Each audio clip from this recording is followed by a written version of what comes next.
have 1 minute. Who wants to be kind for a minute? All right, 2 minutes. A minute and a half. That's it. 90 seconds? No, yeah, 90 seconds. Go ahead. Good evening. I'm Tom Louie, Highland Park resident, public transportation user, and I'm opposed to the CIS letter and in favor of council members being able to make amendments and local exceptions to Mobility 2035. I think at the end of the day, council members do know more about their local communities than citywide planners. And I think regarding the letter itself, the shortcomings of the red line and the green line really have nothing to do with Highland Park. Sometimes the public interest can be best served by a big unified plan, but sometimes the best way to serve the public interest is to respect local differences and local conditions. And the letter used the word checkerboard, but LA is a checkerboard. All our neighborhoods are different from each other. And some of the checkerboard conditions that we have in Highland Park are a highly dense population and relatively narrow main streets in proximity to an old freeway.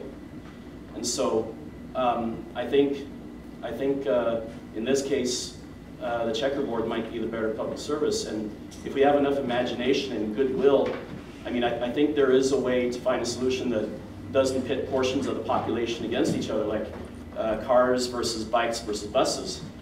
We could have shared lanes, double chevrons. We could have bike paths on parallel streets, and most importantly of all, you know, better enforcement of traffic safety laws, because it's already the law that bikes should be able to share traffic lanes with cars, and we need to make it safe for them to do so, so that there's not a war over territory. Thank you. That's my opinion. Wow. That was exactly 90 seconds. So good, right? David? David? Yes, David, please.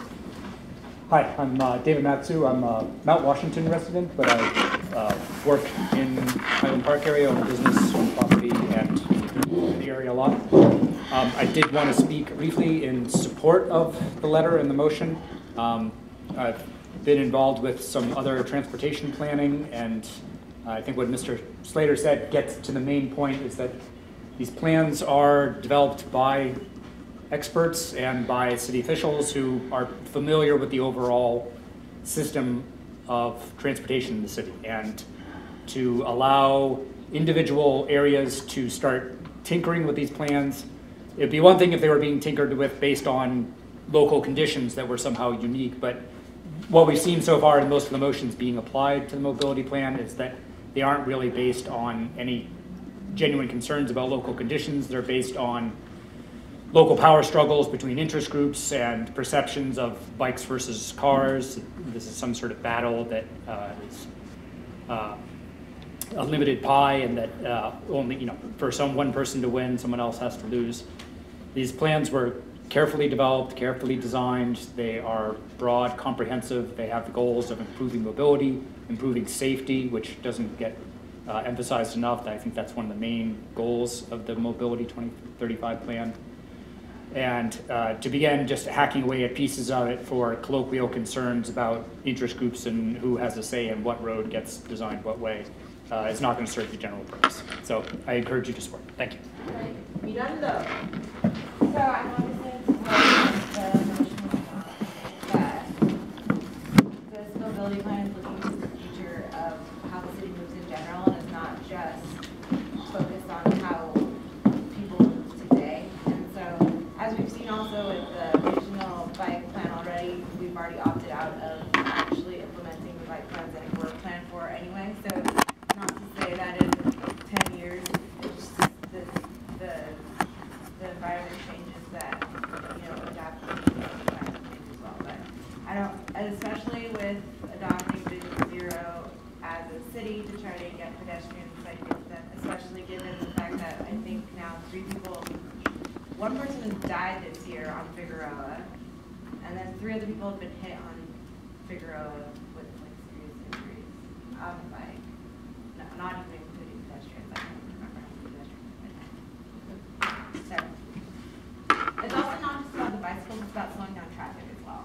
And the bicycle lanes are the only things that really should be able to ask you to exclude. And Oh, okay. Jesse,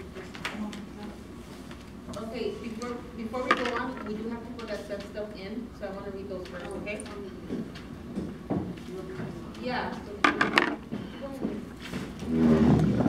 Okay, Jesse? No, yeah, Jesse.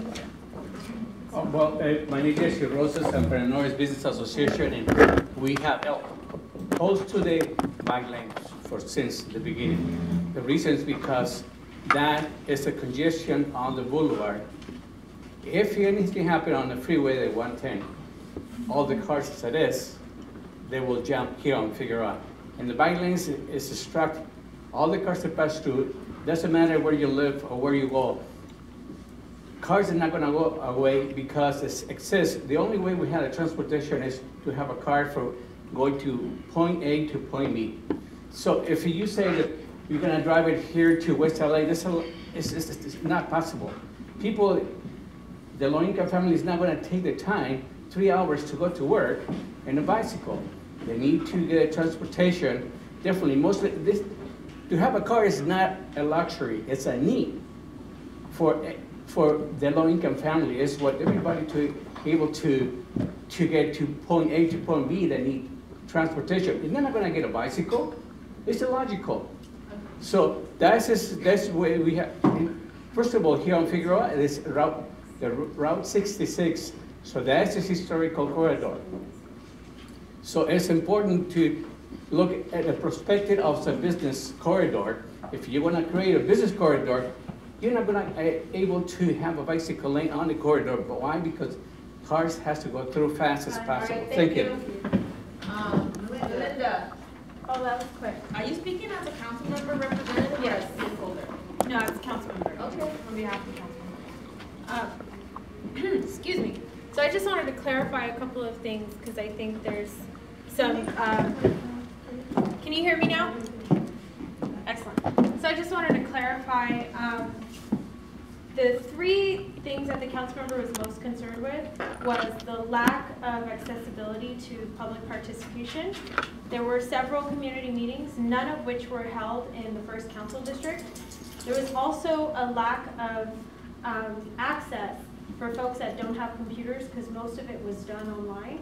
So seniors and immigrant families and low-income families that don't necessarily have access to a computer were not able to participate, or their ability was hindered.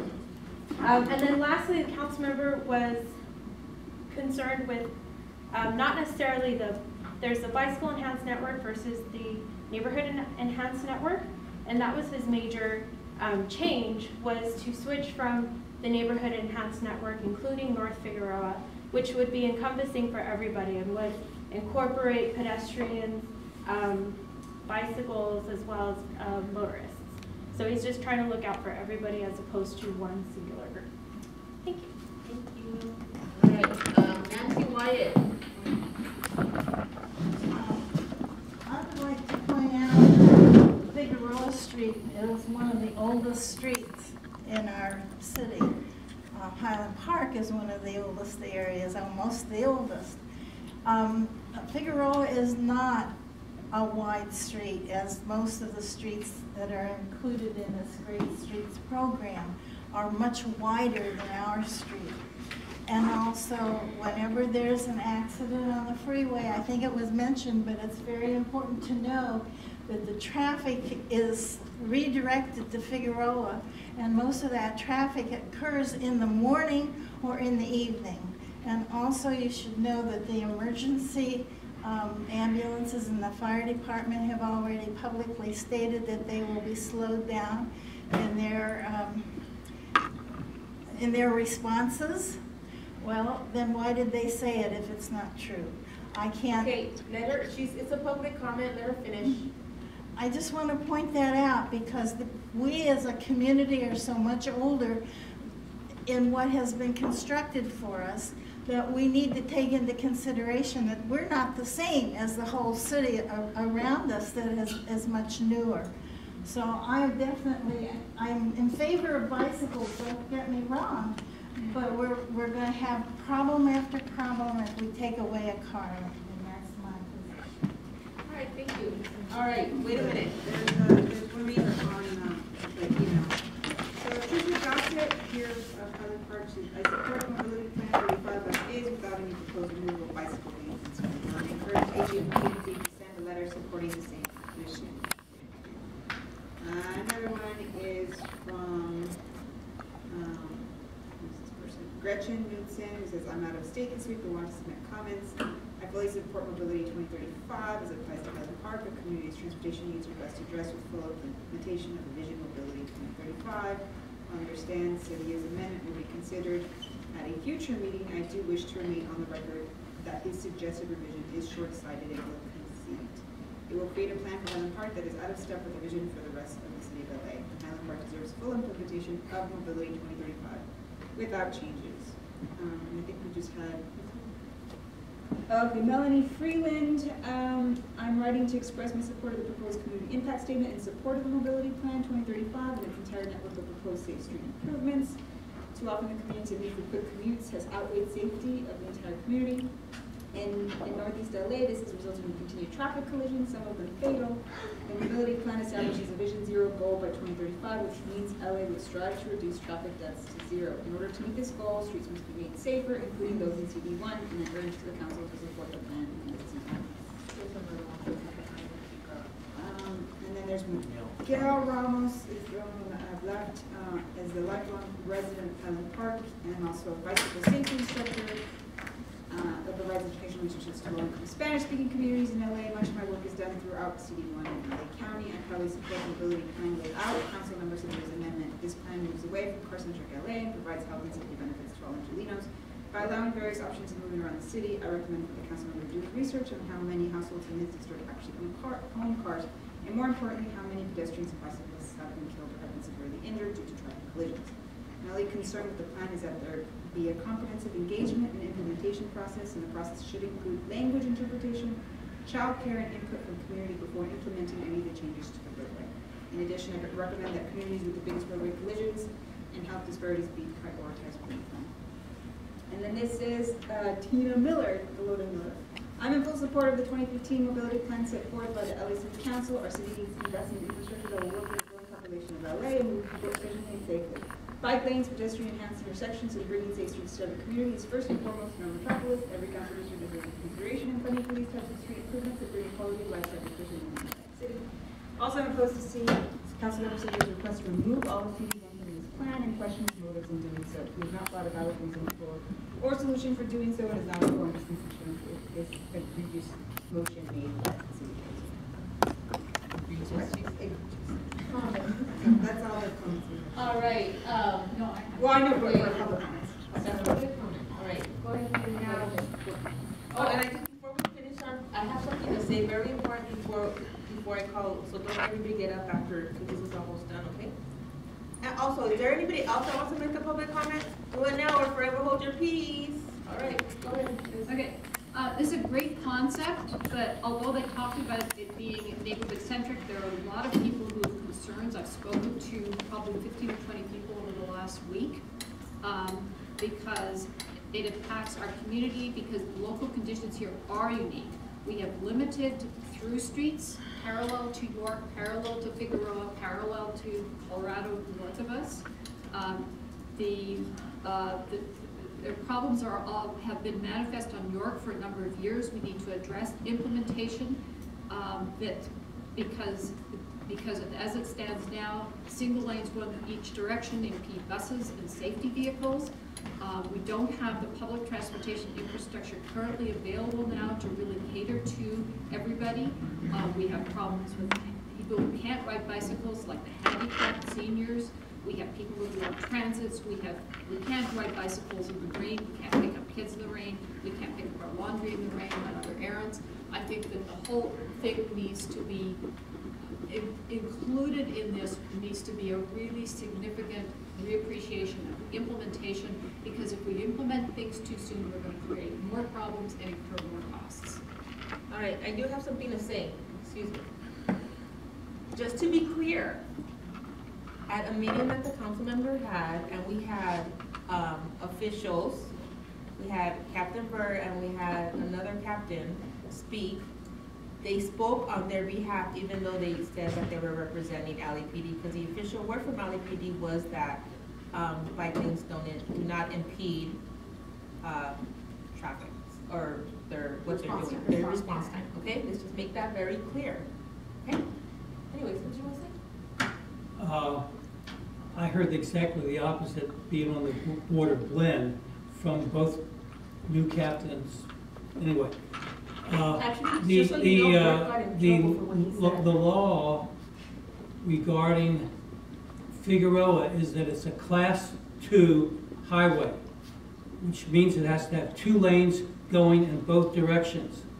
You cannot have bicycles on it because of the gold line, unless you want to spend $35 million to put the gold line under or over the road. So those 2 points mean that it cannot have a permanent bicycle lane. It may have a sharing bicycle lane, but not just one lane going in each direction, because that is against federal law. All right. Anybody else want to say one thing? Because we want to finish. Okay, go ahead. I just had some follow-up comments, but I can wait for it. Okay, go ahead.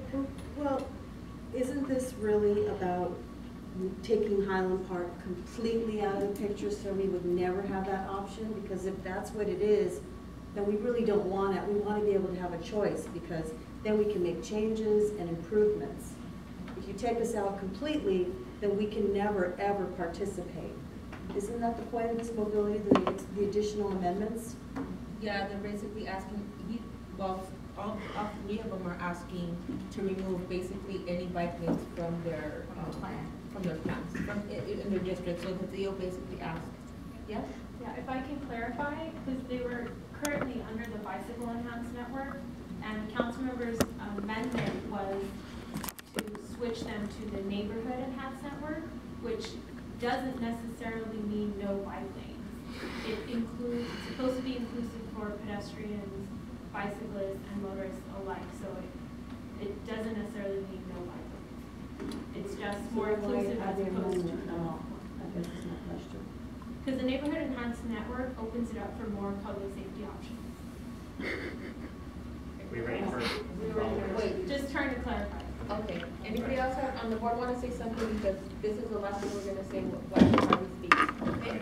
Go ahead. So I just want to remind everyone that this is not just about bike lanes. This is about a regional transportation transformation. Okay? If Councilmember Corretz removes whatever the part is from Westwood Boulevard that he wants to remove, then anyone in Highland Park who goes to UCLA, they're going to be able to take the Expo line to Westwood Boulevard and get off with their bicycle.